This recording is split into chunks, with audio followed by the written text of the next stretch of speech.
미국 정부가 북한 등 5개 나라를 미국의 대테러 노력에 협조하지 않는 국가로 지목했습니다.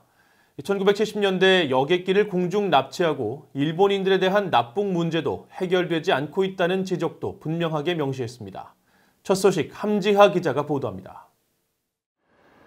미국 정부가 대테러 노력에 협조하지 않는 국가로 지목한 나라는 북한과 이란, 시리아, 베네수엘라, 쿠바입니다.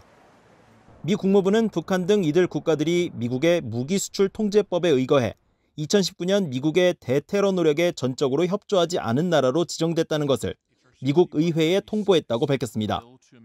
그러면서 이번 지정은 국방물자와 서비스에 대한 판매와 수출을 금지하고 미국인들과 국제사회에 이들 나라들이 미국 대테러 노력에 전적으로 협조하지 않고 있다는 사실을 알리는 것이라고 설명했습니다.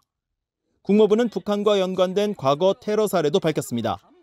특히 지난 1970년 적군파 요원 9명이 일본 하네다 공항에서 이륙한 일본 항공 351편 여객기를 공중 납치한 요도호 사건을 지적하며 이 사건에 관여한 4명의 일본 국적자들이 계속 북한에 있다고 설명했습니다.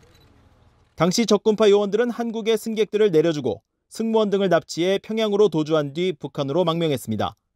국무부는 또 일본 정부가 1970년대 북한에 의해 납치된 것으로 믿어지는 일본인 12명의 생사 여부를 계속 조사하고 있다면서 일본인 납치 사건도 이번 결정의 요인이었다는 점을 명시했습니다. 미국은 지난 1987년 북한의 대한항공 폭파 사건에 따라 이듬해 북한을 테러 지원국으로 지정했다가 미북 핵 합의로 2008년 해제했지만 북한 김정은 위원장의 이복형 김정남 살해 사건과 북한에 억류됐다 미국으로 돌아와 숨진 오토 원비어 사망으로 2017년 테러 지원국으로 재지정했습니다. 도널드 트럼프 대통령은 이에 앞서 한국을 방문한 뒤 국회 연설을 통해 북한의 테러 사건들을 언급했습니다.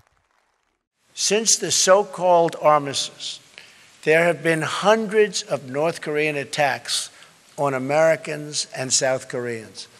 These attacks have included the capture and torture of the brave American soldiers of the USS Pueblo, repeated assaults on American helicopters, and the 1969 drowning of a U.S. surveillance plane that killed 31 American servicemen. 테러 지원국 해제 9년 만에 무역과 투자, 원조 등에 있어서 미국의 제재를 받고 세계은행과 아시아개발은행 등 국제금융기구 지원에 불이익을 받는 테러 지원국으로 재지정된 겁니다. 미북 비핵화 협상이 장기간 교착 상태로 멈춘 가운데 미국 정부의 이번 조치에 북한이 어떤 반응을 보일지 주목됩니다. VOA 뉴스 함지하입니다.